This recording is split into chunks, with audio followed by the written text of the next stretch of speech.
All right. Hello and welcome to Hello Governor, the podcast. As always, I am Abdullah, and my guest today is Chad Doreck. How you doing, Chad? Hello, good to be here. Thank you. I'm well. So, first question is the obvious one. How did you get started, and what made you want to get into acting? I started probably somewhere around 5 or 6 years old. Um, my aunt was a music video producer here in Los Angeles. I'm from the LA area, and she would use, me or my family in like little kind of as like music video extras. And the story goes, I have no recollection of this. But the story goes that my brother and I begged our parents to be actors after doing a few of those.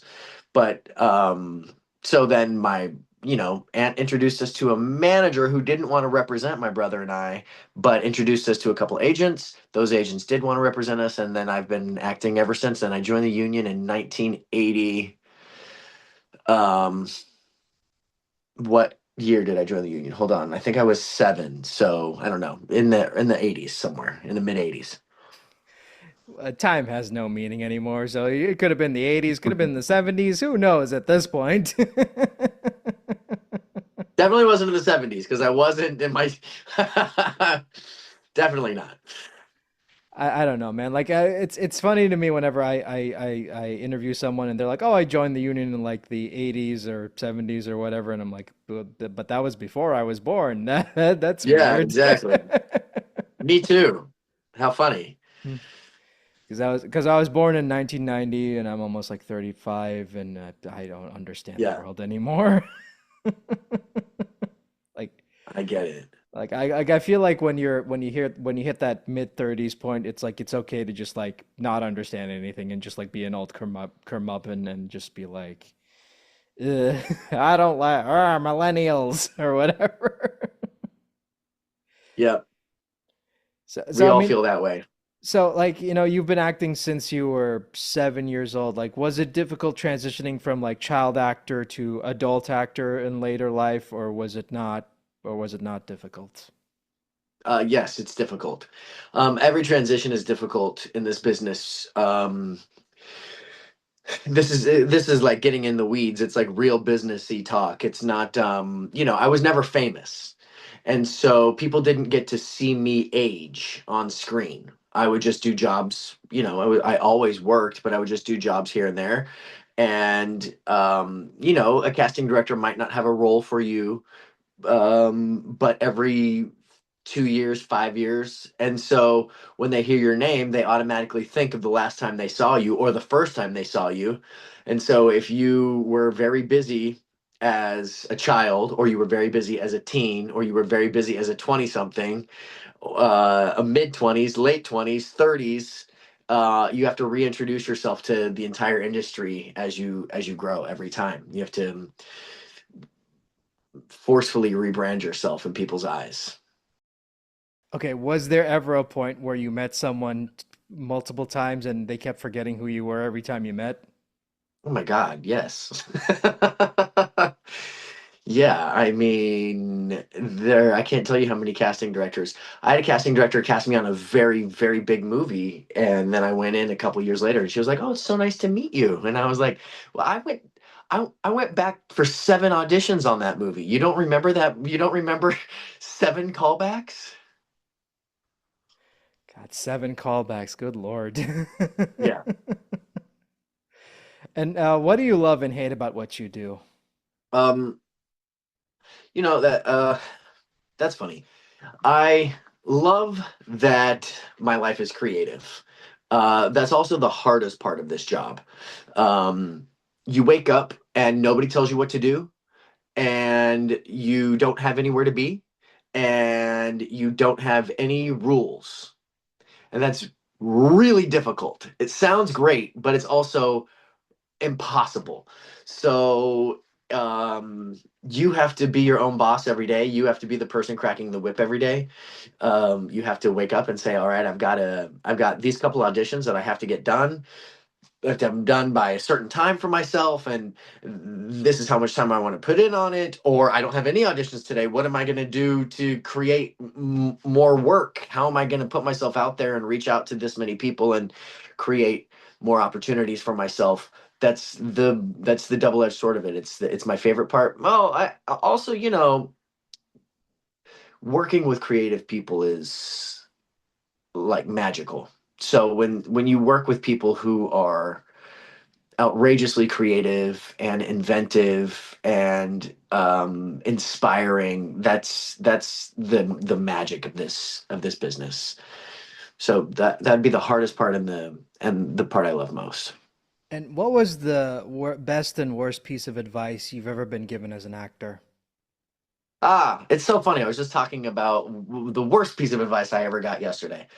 Um, This is so actor specific. I'm sorry to all your podcast listeners. I don't know how many you have, but I'm sorry. This is going to be very actory.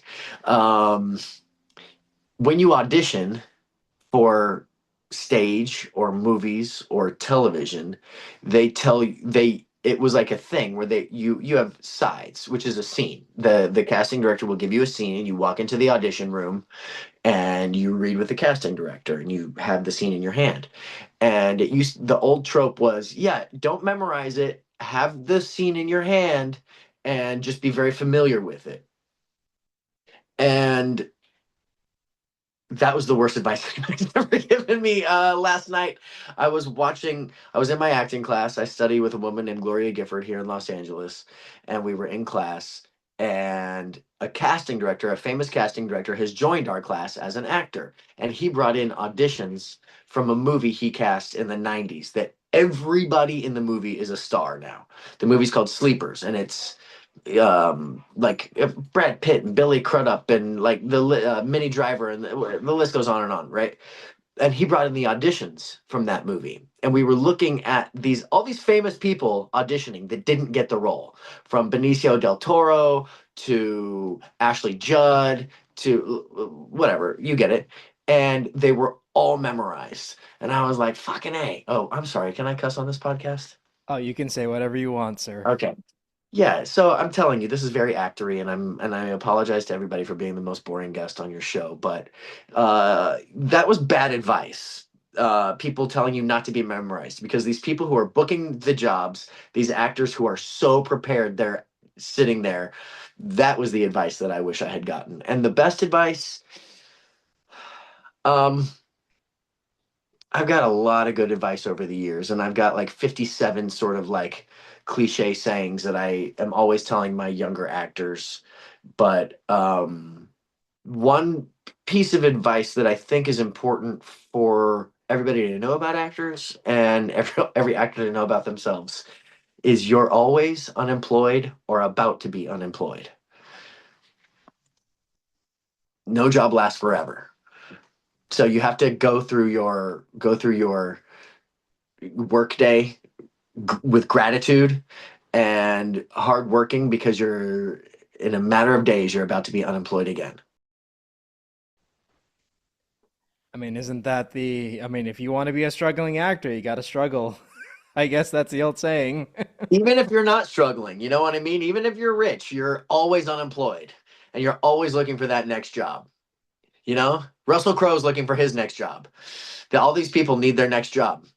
I mean, yeah, it's because it's like you don't know, because it's not, because with streaming, nothing's guaranteed anymore. Now it's like, we don't know if the show's going to be picked up for like one season or two seasons Yeah. or multiple Yeah. seasons. So it's Well, like, they don't even do multiple seasons anymore. They do like 3 seasons. Netflix did the Upshaws, which is a sitcom. They did it for 5 seasons, and that's the most they've ever done any show. 5 seasons. And I'm watching Friends right now, and Friends was 10 seasons. Big Bang Theory was like 10 or 11 seasons. All these shows, MASH was like 9 seasons. All these shows have all these seasons that they did.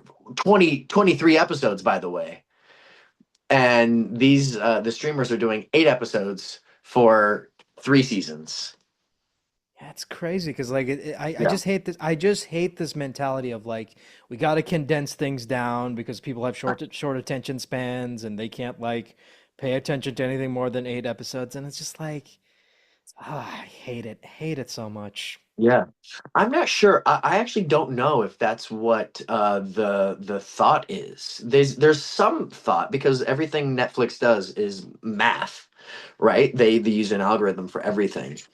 And I'm not sure what the thought process is. If after the third season, usually audiences die off. I'm not sure what it is, why they're choosing to only do 2, 3 seasons of everything. But it's a bummer because you just, like I love The Bear. 3 seasons and they're out. I just did an episode of 1923, the Taylor Sheridan show on Paramount Plus, 2 seasons, and it's done. Like these shows are not lasting very long. And they're getting a lot of viewers. Yeah, I mean, what was it? I think they announced like The Boys is ending the next season, and it's only like 4 seasons long, and it's like, The Boys cool. is only 4 seasons. Yeah. Wow. I just auditioned for one of the creators of that, or one of the head writers of that show for a fabulous project. So um, keep your fingers crossed for me. Hey man, I love it whenever I mean, like you said, I love it whenever when you're an actor, what do you call it? You're constantly like looking for the next job. There's never a moment where you're like, "Oh, I did that thing and I'm happy with it." It's like, "Yeah, cool, but what about my next job?" Always, always, it's a sickness. I mean, I wouldn't call it a sickness. I would just call it competitiveness. But I mean, but you got to be hungry. Otherwise, like, why are you You doing do. this if you're not hungry? You do have to be hungry. It's true. There's very, very few people who get anything handed to them. And even when something is handed to you, we've seen these people who things have been handed to and they crash and burn. If you look at somebody like Timothy Chalamet who or Leonardo DiCaprio who, people could say, "Oh, their career came served on a platter." Nobody works harder than them. Sure, their opportunities may have been handed to them very early and rather easily, but it when you look at the amount of work they put in and how they prepare for each project and how much of their own life they put in each project, it's they're workhorses. I really admire those guys. Yeah, I mean, you look at how many projects they work on, and it's like, where do you have the free time? And it's like, I don't. You don't. You don't. And when you're doing a movie like that, your life is wrapped up for months and months. Yeah, I mean, it's crazy. So, I mean, speaking of like, working on multiple projects, like, how do you balance your work and personal life? I don't. Oh, not at all. I don't even a little bit. It's hard. I don't look. Uh, you'll hear some people talk about how they're sort of like workaday actors, where they like clock in and clock out, and they're like, okay, now I'm on my own time. I don't. I don't live my life that way. I kind of live my life as an artist. This is so boring. I'm sorry. I live my life as an artist like 24/7. So if I'm at the beach, I'm there as an actor. If I'm everywhere I am, I'm there as an artist. And so it all sort of like flows into itself. But I also think that that's the way I have set up my life, and I really like my life that way. So I don't, every now and then I need to tell myself, all right, that's enough work for today. Let me like kick back. But then I'm just gonna go watch somebody's work that I admire, or I'm gonna go to a play, or I'm gonna read a book about a musician. Um, so it's all part of the same thing, but it might not be like, active. It's more like receptive work. So there's never a point where you're just not thinking about acting. It's acting 24/7 with you. Um, yeah, I mean, it's like I always am and I'm always not. Even when I'm acting, I'm not thinking about acting. And even when I'm not acting, I am thinking about acting. I know it's so stupid to say, I'm sorry. It's so actor cliche to talk about your work this way. But, all we do is the old trope. We study the human condition. So if you're just sort of um living in the present moment and seeing what's around you, you're in the human condition, and so it all kind of does that. When I'm like when I need like a mental sort of like reset or like a break and I don't want to think about anything like that at all, I garden. I I have a front yard and a backyard that I spend a good amount of time in, and it's sort of a mind clearing for me whenever stress gets too high or something like that. I was just about to ask, like, do you have any personal hobbies? But so apparently gardening, and that's pretty cool. Yeah, yeah, I love. I've converted my front yard into a native plant garden, which is really fulfilling to know that I'm doing my part here in my little teeny tiny lot in California to help with our insect and bird problem and our rain problem, and I'm doing a little bit to help. So, how did you get involved in My Life as a Teenage Robot? Um, I had the best voiceover agents in the world. I had I'll just give you the long story. Here we go. You ready? All right. We can bore your listeners to no end. I had a commercial agent who was the best commercial agent in Los Angeles. They didn't have a voiceover department. And one of the biggest voiceover agencies in LA didn't have any kids. And so they called this commercial agent and said, "Hey, do you want to use your kids in our voiceover department?" And they did. They had this collaboration. That agency was called Arlene Thornton and Associates, and they were great. And I started at, like, I don't know, 15 or 16 and started working. Then the two agencies broke up, and I just was like, okay, well, that was fun while it lasted, and I didn't do anything. Then a couple years later, I was like 18 or 19, and a casting director I knew was casting a voiceover for McDonald's. And I didn't have a voiceover agent, but she called me in anyway. And the woman running the session, the audition, her name was Victoria Hoffman. She's still a friend of mine.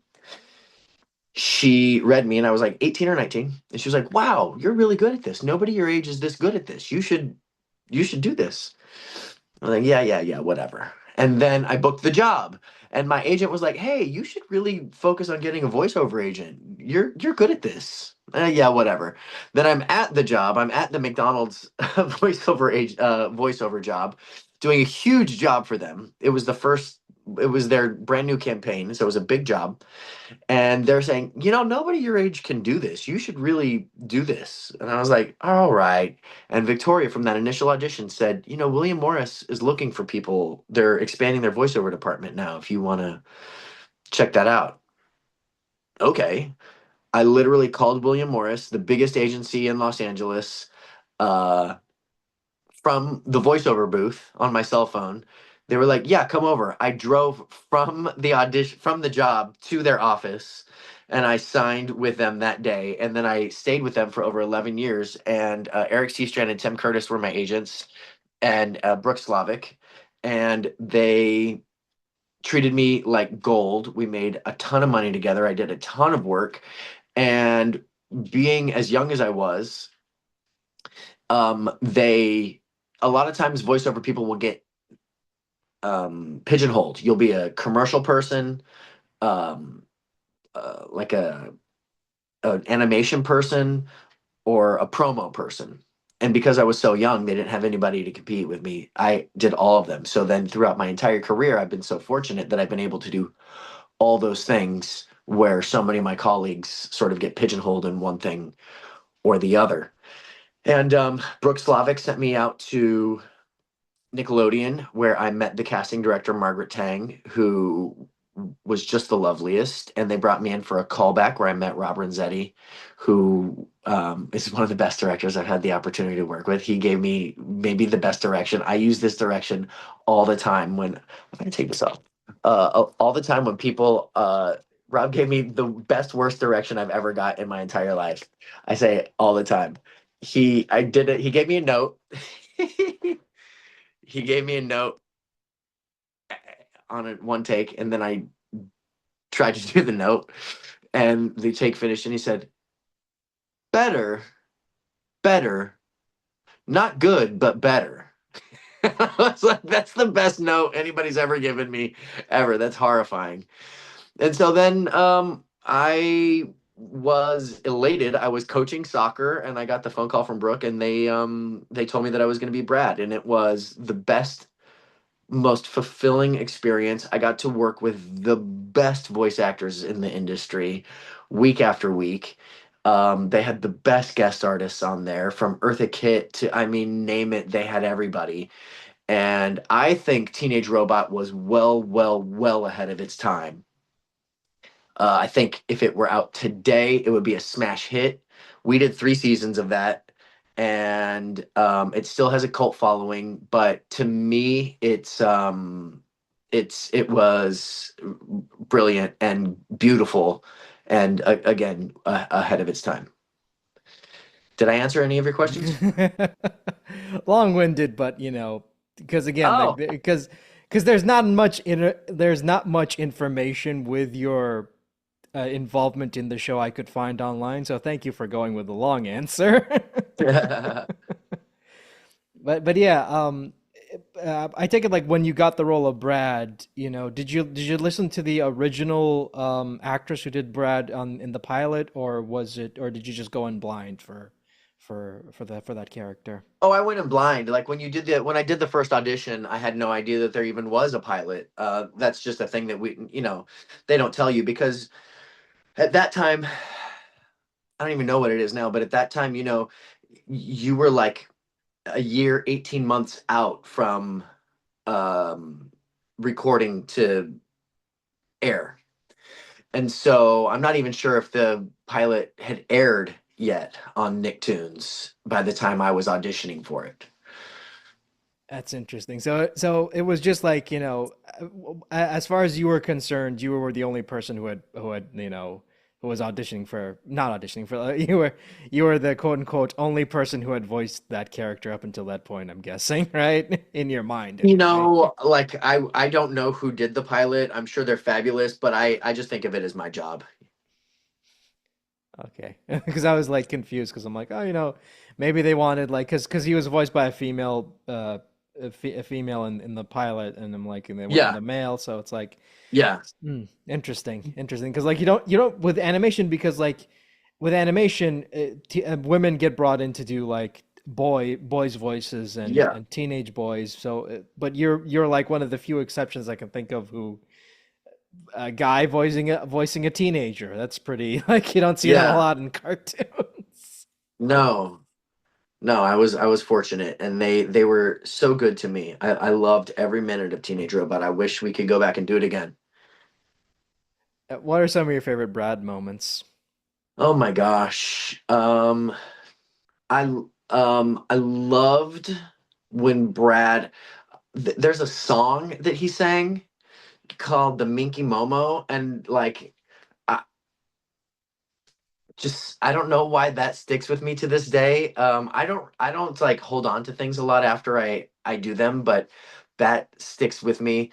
And also when Brad joined the Space Force, I can't remember what it's called, Air Patrol or something like that, Sky Patrol. He like enlists in the army basically, and that was a really, really fun episode because I got to voice a lot of characters in that one.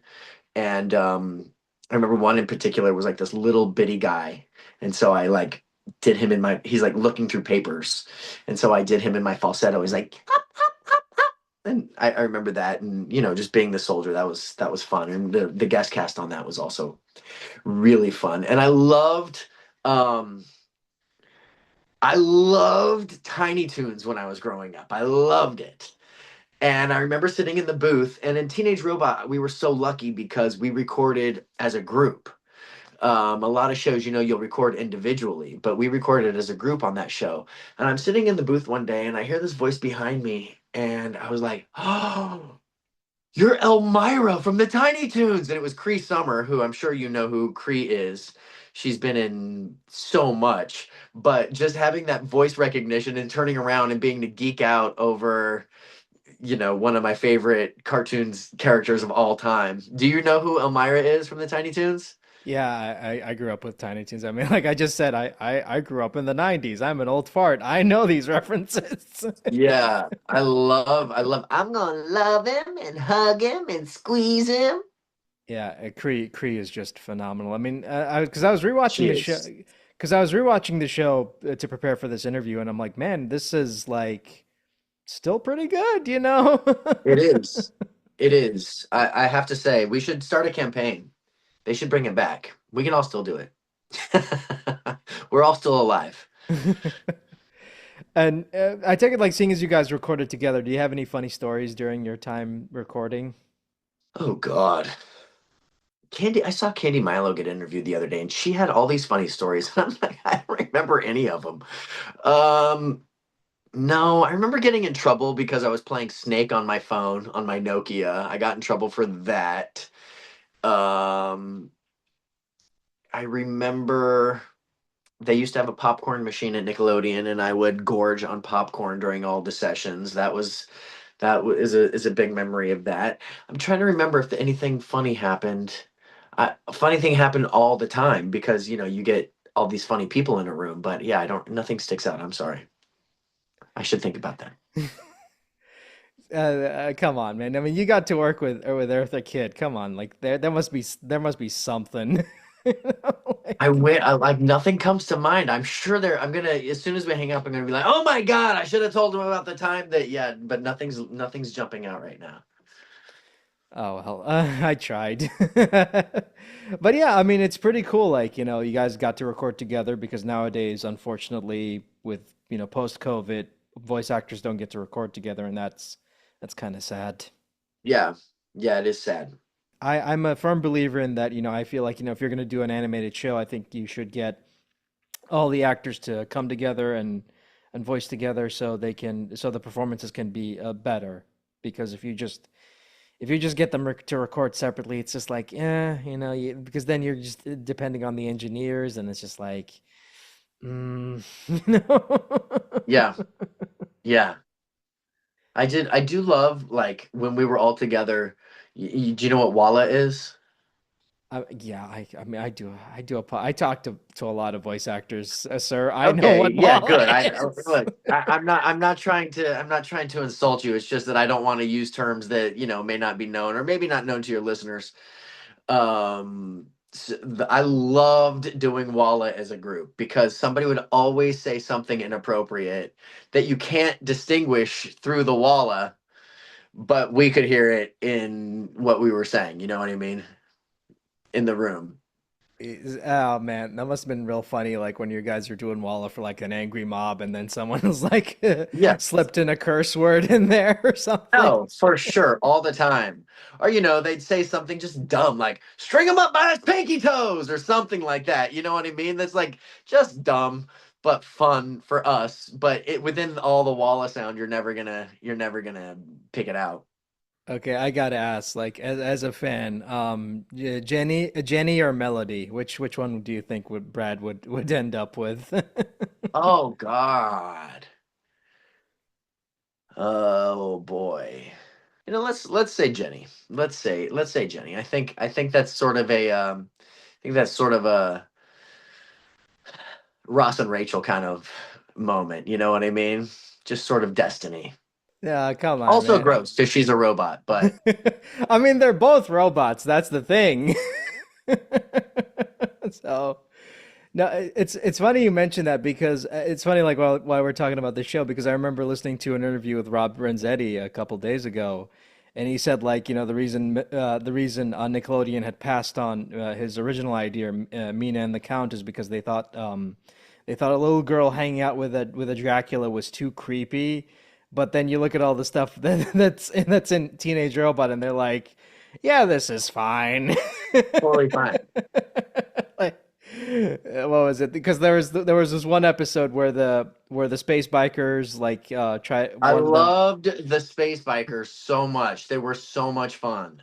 Yeah, oh, man, because Gray is great. Gray is just Yeah, like every time she's on screen, she's great in that show. yeah, But I remember the episode where what was it? Tammy tries to marry Brad, and it's yes. like, okay, how old is she, and why is no one freaked out by the fact that this grown alien woman wants to marry this like teenager? Yeah,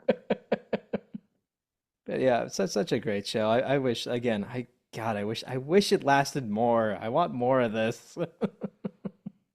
same. Tell the world. Let's start a petition. Oh yeah.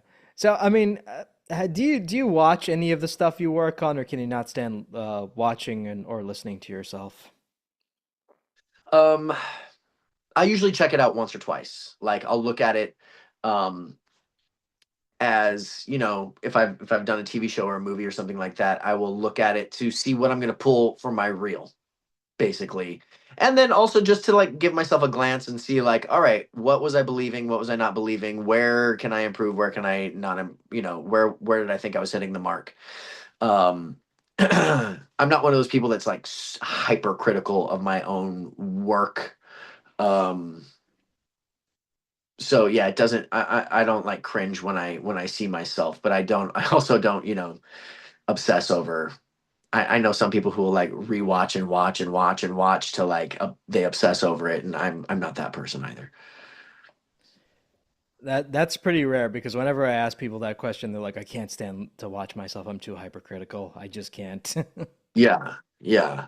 I'm not. I don't know. I chalk it up to the fact that I like it's been my existence for my entire life, more or less. So I don't know much else, but yeah, I think there's a healthy relationship to be had by looking at yourself and seeing, learning from what you do. So, years later, you got involved in Spider-Man 2 as Cletus Kasady. Like, how did that whole thing come about, and what was it like working? Because I assume that was done via performance capture, right? It was, yeah, so cool. First of all, shout out to Insomniac. They were lovely. Um, we they were just great to work with. So I'd love to work with them again.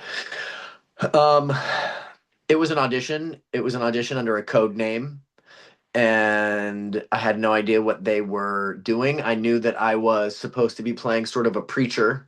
And so I completely 100% stole a character because, you're auditioning, you've got 24 hours more or less to turn something around. So you can't always like create something wonderful and original. So I stole something from a TV show that I loved. If you know who Walton Goggins is, he did a TV show called Justified, and he had this amazing character on Justified who was sort of a what's the word I'm looking for? He was like a preacher, but he, like a Bible thumping preacher in the South. So I read these scenes, and I was like, okay, I'm going to do this as Walt.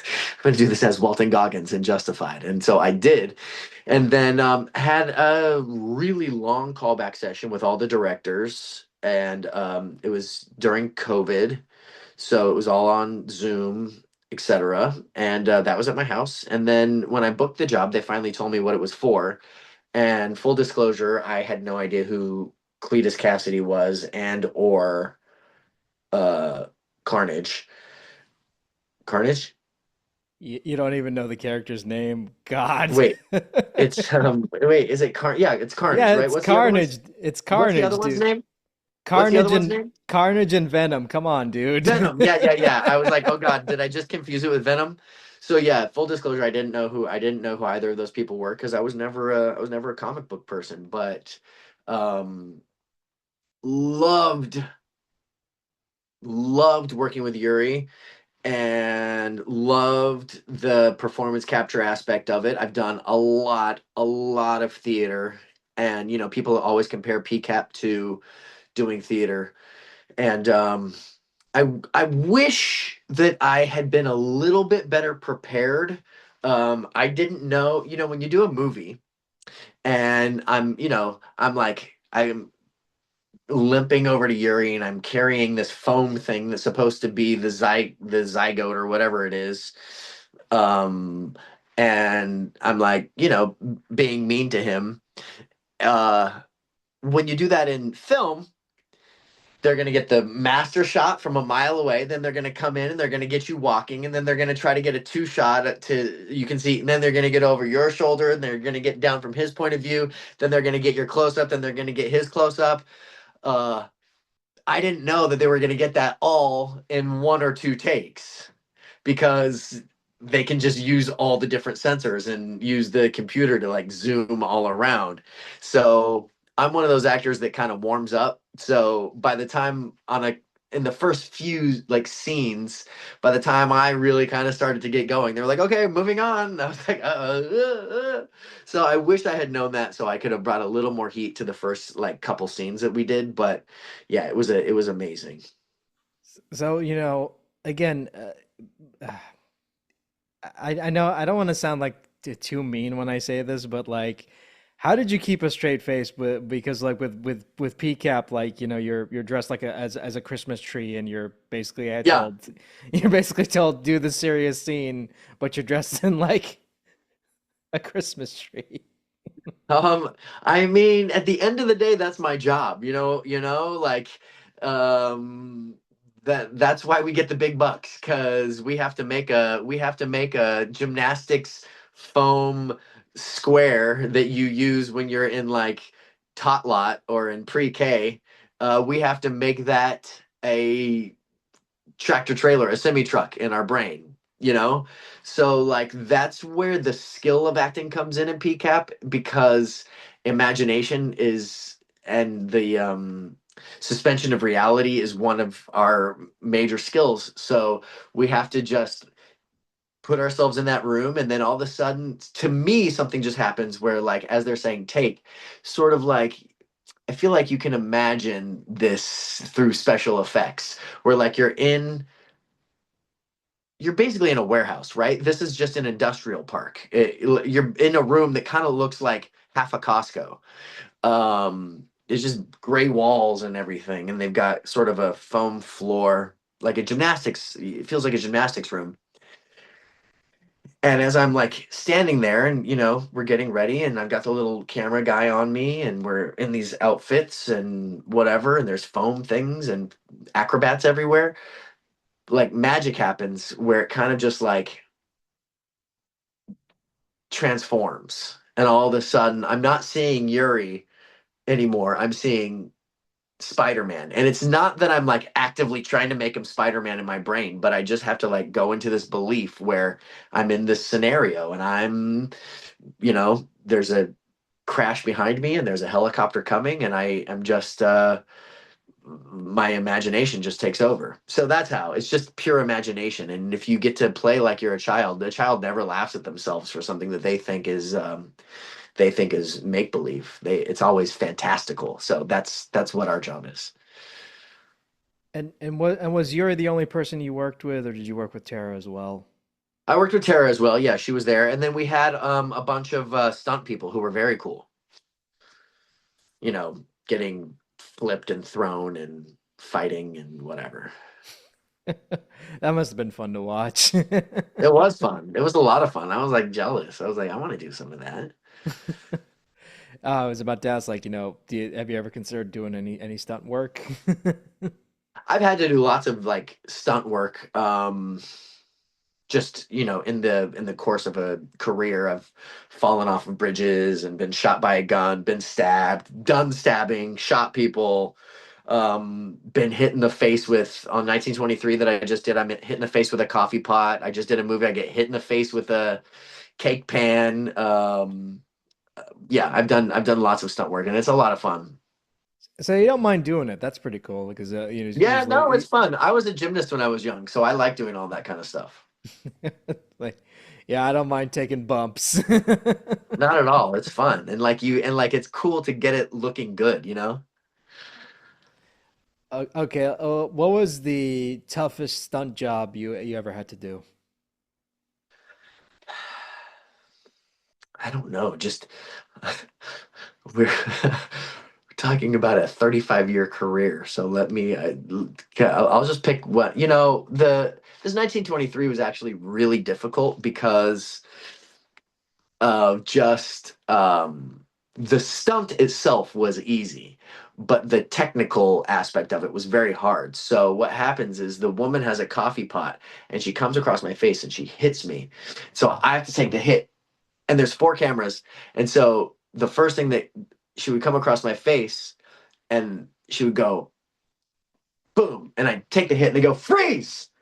And then all the cameras would freeze, all the actors would freeze, all the extras would freeze, and then I would stand up, and the makeup team would rush in and put a gash across my face. and then I have to go back to where I was, and they say action, and then I come back like she had just hit me, right? And then she'd come across this way and hit me on my cheek and do boom, and they go freeze. And then the makeup team would come in and they would fuck up my cheek, and then they go action, and I look up like that. So it was like getting hit in the technicality of doing that was very difficult, but really Uh, fulfilling when you see it on screen. It looks amazing. yeah, because I saw the clip you posted on Instagram. I'm like, yeah, that looked like it hurt. Yeah. That's not even the full scene. That's just a little bit of it. The full scene is gnarly. But yeah, man, that sounds nightmarish. Like having to like do a bump and then be like, oh, freeze, hold it, and then Yeah. have to have Yeah. people It's come in and difficult. It's difficult. I mean, I've had to do other stuff, running and falling, diving. That's all fun. Like, I look at like the John Wick movies, and because I was a dancer and because I was a gymnast, I feel that I would be good at that stuff. I've never been called upon to do it, but you just look at the training and discipline that goes into those John Wick movies or Mission Impossible movies, and it's like, wow, would that be fulfilling to do? That's way harder than anything I've ever had to do. yeah, yeah, because like there's a huge difference between like, taking a couple bumps and doing like a full on choreographed fight scene that you have to Yeah, maintain for however long it goes. I mean, because like, yeah. man, fight choreography in movies, man, that's a whole other skill set. Yeah, it sure is. I've done a lot of sword fighting on stage and I've done a lot of fighting on stage, but in a movie, it's a whole different scenario. Speaking of your theater work, out of all the theater productions you've been involved in, which one would you say was the most challenging? I don't know. Um, I'll tell you about the job that I'm doing right now, actually. It's called 44. It is the Obama musical. I've been doing this job for over 3 years. Started with it when it was just a reading. We did a couple readings of it. We did some workshops of it, and now we have done the full scale production of it here in Los Angeles. It's going to Chicago later this year, hopefully to Broadway immediately following that. And it's enormously difficult, but outrageously fulfilling. It's the most special project I've ever had the opportunity to be a part of. I've never been a part of anything where audiences respond the way they respond to this. They are floating when they leave the theater. It is so fun, so funny. The music is so amazing, and it's incredibly difficult to. First of all, it's hard to be funny. Being funny is the hardest thing to do as an actor. There's nothing harder. Um, to be intentionally funny is hard. So to be in a 2 hour show where you have to be funny for 2 hours is a challenge. To keep coming up with new, fresh things to keep the audience on their toes, that's difficult. But then, make it a musical and the stamina that is needed to do where you're, you know, dancing hard, singing hard, and acting a fool for over 2 hours is that's a very challenging thing, but it's also enormously fulfilling. And I highly, highly recommend if any of your listeners or viewers are within ear distance of Los Angeles that they get tickets for our run. We sold out 4 weeks at one of the most important theaters here in Los Angeles. It's called the Kirk Douglas Theater, and they invited us back to come back for 7 more weeks. So we're doing another 7 week run starting April 22nd here in Los Angeles, and yeah. And then in Chicago, we're going to be there in August and September. So I highly recommend if anybody's listening to buy a ticket or two. You will not be sorry. It's great that you're a part of like an ongoing musical. That's pretty cool. It's beyond cool. I'm so lucky. I've worked with some amazing people. I've worked with Francis Ford Coppola. I've worked with Debbie Allen. I've worked with Joel Zwick, who's, was in the Guinness Book of Records for directing the most hours of sitcom television. I've worked with a lot of amazing writers and a few geniuses, and this is up there in that category. The man who wrote this is an actual genius. I've said it time and time again. And I don't use that word lightly. When I'm using the words like Debbie Allen and Francis Ford Coppola, you should know that like that's the standard that I'm holding these people to. Um, Not just any nice actor or nice director that's out there. This person's on a whole different level. So I'm so fortunate to be a part of this. So like again, like how do you, working on an ongoing theater production, like how do you like avoid burnout? Because I can imagine it's very stressful, especially when it's a comedy, when you have to be funny Oh for yeah, like 2 hours and then yeah. constantly be on and have to entertain people uh, for for 2 hours. Like how do you avoid burnout? That's a really good question. Nobody's ever asked me that question before. Um, you know, your day sounds like your would sound to many people that we are pampering ourselves or whatever, but basically show starts at 7:30. You're required to be at the theater at 7, but most people get there between 6 and 6:30. You warm up, you get dressed, you get your mic on, you get in the space that you need to get to. You do the show at 7:30 till about 10:30. When you're leaving, you're getting home at 11:30. Then you can't go to sleep because your adrenaline's gone through the roof, right? So you're up till like 1 or 2. So then you're waking up, right? Unless you have kids. I don't have kids, thank God. You're waking up, somewhere around 10 o'clock. And then when I wake up, basically my whole day is about preparing for 7 p.m. So I've got like 6 or so hours where I'm trying to get my mind right, trying to get my nutrition right, trying to get my body right, to gently get myself ready for to get in my car at 6 to or like 5:30 to get there at 6:30 to be ready for that 7:30 show. So you really kind of like it's really a practice to avoid burnout because you have to treat yourself tenderly. You have to treat yourself gently to be that kind of performer. To do 8 shows a week, it's a lot of shows. 8 shows a week, and you have to make them interesting for everyone who attends. And yourself. And your co-stars, you know what I mean? Like you can never just be bored like this is the same joke I did yesterday. We're always trying to crack each other up. We're always trying to crack ourselves up. And that's part of the fun part. But yeah, you're right. It's a that's why like you I I don't make myself feel guilty for not doing things during those like 6 hours because I really have to just like preserve my imagination and my energy and my actual like physical being to go. Basically, if I liken it to, not to be very serious, but I liken it to sort of a professional athlete. Like if you're going to be on the Lakers, you're not going to go mow the lawn on the day of a game, you know? Yeah, obviously. Yeah. It's like you gotta you gotta get your head in the game, gotta be there, gotta give it your all, and yeah, you can't slack off, basically, is what I'm trying to You say. can't, and I take it really seriously. I take it really, really seriously because it is not cheap to go to the theater. These tickets are sometimes $200.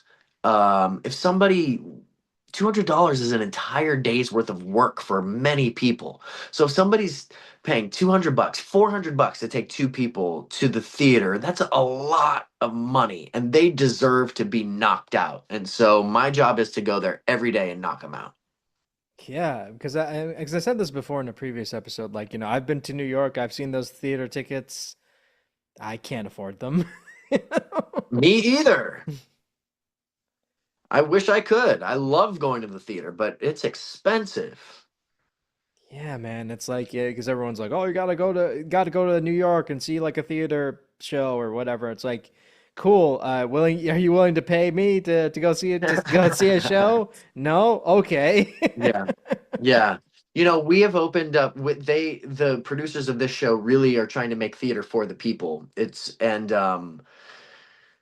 So they have a whole section of $44 tickets because the show's called 44 and so they have these $44 tickets. And then as we got close, we sold out for the entire run. And on the last week of the show, we saw that people were selling these tickets for like $1,100 on third-party sites. And it was so discouraging because they made them $44 so normal people could go see the show.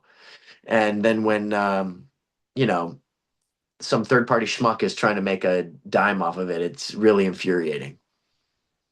Oh, that's unfortunate. That's that. I don't understand why people do that, and it happens with everything nowadays. Where it's like, oh, Yeah, I want to buy this thing, and then it gets scalped to oblivion because because people end up buying them in bulk and then selling yeah. them for Having outrageous bots buy price. them. Yeah, it's just Yeah.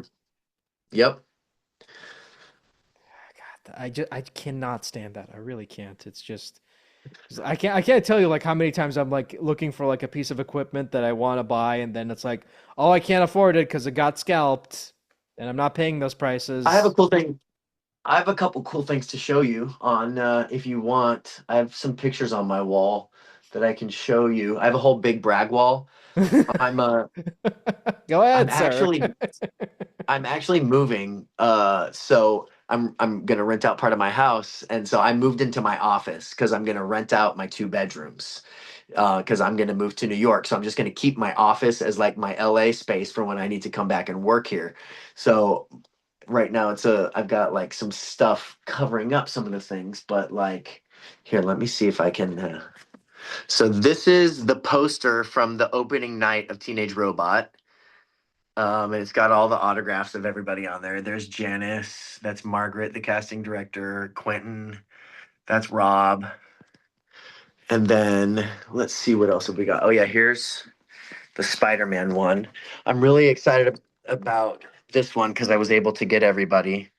I was able to get Tony before he passed away, and this has everybody, Yuri, and I think yeah, that's got everybody on there. Craven. That was a good one. Let me see if I've got any other fun ones for you. That's pretty cool that you actually got Tony to sign your Spider-Man poster before he passed away. I was just about to ask like, Yeah, did you get a chance to meet him before he passed away or I did. He was so nice to me. He was so big and so nice. Yeah. Because I remember I said this when the news broke. I usually don't get that emotional when it comes to celebrity passings, but when they announced, that he had passed away, it was like this fucking hurts. This really Uh, hurts. yeah. He was a very nice person to me. But yeah, I didn't spend much time with him. But yeah, he was a giant. That's for sure. But that's pretty cool that that you're the type that you're like me, or where you're just like I got to get this cool thing signed. Yeah, I love it. I love like you know being an actor is like ephemeral, we don't it's not like we've written a script and we can have that script, or like we have a pot and we can have the pot. What we do disappears.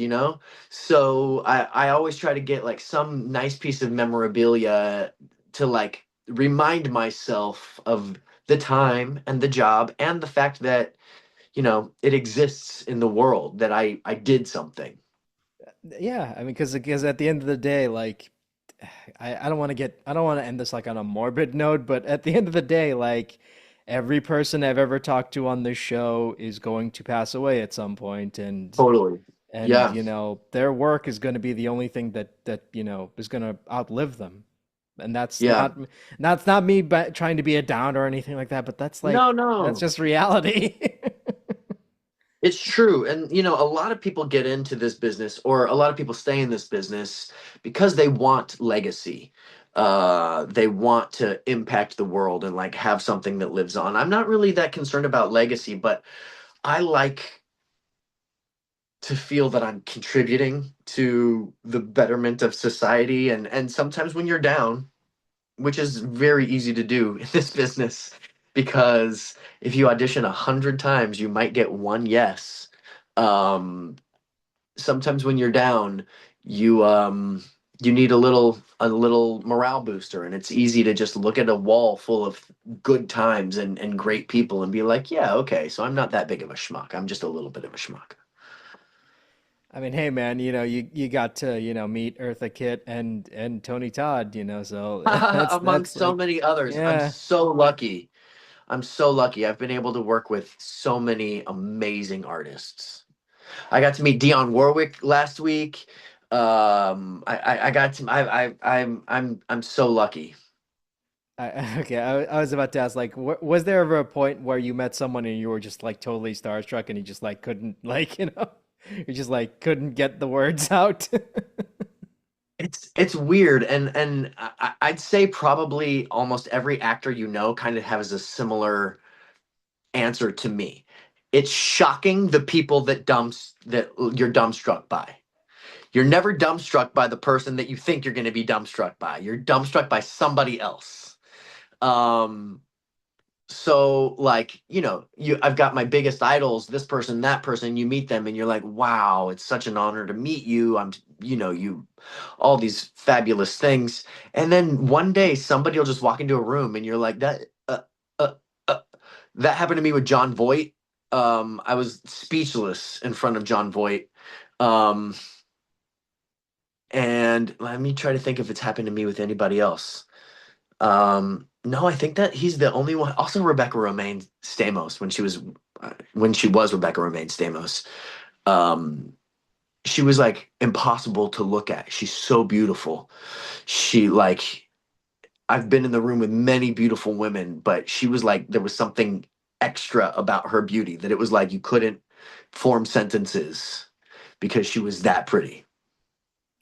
God, that's a very 2000s answer. No, but it's true. It's true. Like, you never know who you're gonna be like who you're gonna be starstruck by because most of the time you're like, oh, I've met so and so. That wasn't a big deal. But then you meet like, I don't know, like Gary Cole, and then you're like, you don't know what to say to him or Gary something like Cole was that. so wonderful. I loved working with Gary Cole. He was so nice to me. And what a consummate actor. He's just an actor's actor, and I loved Gary Cole. Have you met Gary? No, I haven't. But like, I'm a huge fan of his work, and obviously, what would you call it? Oh, I'm blanking on the movie. Oh. Office Space? Office Space, yes, thank you. Yeah, I'm an idiot. Yeah, Office Space, Harvey Birdman, just such a such a phenomenal actor. Just like and just he really is. such an iconic voice, and to me, he'll always be like the definitive. What do you call it? What was the character's name from the Brady Bunch? Uh, Mike. and Mike Brady. He's the definitive Mike Brady for me because that's the Yeah. movie I grew up on. You mean this? Oh, nice. Oh, nice. That's Gary, and that's me. Where am I? Where am I? That's me right there. Nice. Can you even see any of that? I can't tell. Yeah, yeah, I can see it. It's Oh, you pretty know who cool. this is? You're gonna know who she is because she's so famous these days. But that is Ashley. Oh God, what is her? I just blanked on her last name. She's one of the big Star Trek actresses. What is her last name? Not Star Trek, Uh, Star Wars. She plays.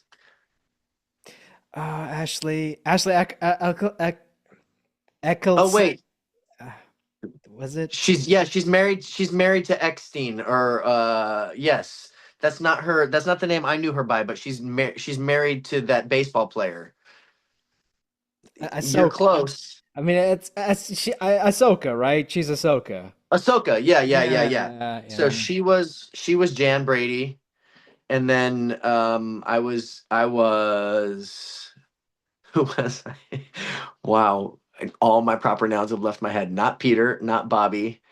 Oh my God, I can't remember my Brady's name. And then Shelley Long and Gary Cole were the parents. What is the? I can't remember that. That's embarrassing. I mean, it's like been what, 20, 25 years, 30 something years. I don't know. What is Yeah. time? Yes. Yeah. We did that in 2001. Oh God. Like Yeah. hard to believe that the 2000s are like are a bygone era now. It's true. It's true. We did that right after 9/11. We started shooting a month after 9/11. Oh man, that must have been tough having to It like It was interesting. We were in Toronto, and so yeah, it was interesting being in Canada during that during that time. But we were all young and really excited to be on that project, and it was really great. That's pretty. I was I was about to ask, like, do you still keep up with any of the people you've met over the years, or is it just like, you know? Tons, tons. I try really hard to take people along with me because this is a business of transients, and so like I'm still in touch with Autumn Reeser, who was in that movie. She played Marcia. From Teenage Robot, I stay in touch a little bit, like touch and go here with Candy Milo and Audrey Wazalewski. I see Audrey a little bit more. Um, from Spider-Man, I text Yuri every now and then. But just I heard him on a podcast and I was like, you did a really great job. And so we go a little bit, but I didn't really like make a lot of good friends on Spider-Man because it was never set up like that. We didn't have a lot of time together. But yeah, on all my jobs, I try to take people with me because it can be a very lonely business if you don't. Yeah, especially when you're working on multiple projects and, meeting Yeah, multiple people, and then, you and just, then yeah. you're about to be unemployed. It's not like like you don't have a 9 to 5 where you're going to be with the same people for a few years. You're always unemployed or about to be unemployed. So it's important to try to take some people along with you. Yeah, I mean, it's nice that, you keep up with the people you can keep up with, and, 'cause life is short. Life is short. Yeah. Yeah. Anyway, before I wrap this up, can you give us an update on what you're currently working on and where can people find you online?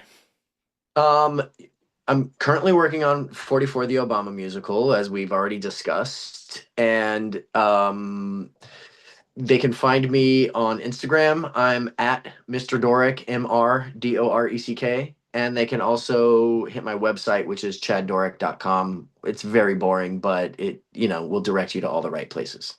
Awesome. I also wanted to talk about, like, seeing as you're planning on moving to New York I'm guessing for the musical, is it going to be like a permanent thing, or are you planning on just like, having like going back and forth between New York and LA? Yeah, I plan to be bi-coastal, so I'm keeping my house here and getting a tenant in my house here, and then I'll have a place in New York.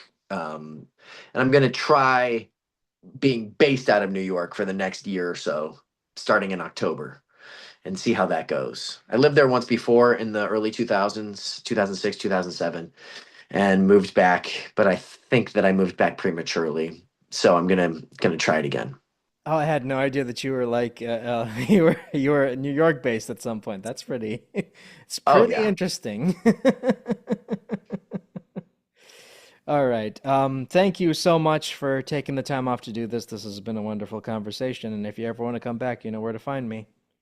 Great. Thank you so much for having me. It was nice to get the invitation, and it was a nice conversation. All right, take care. Bye-bye. Take care.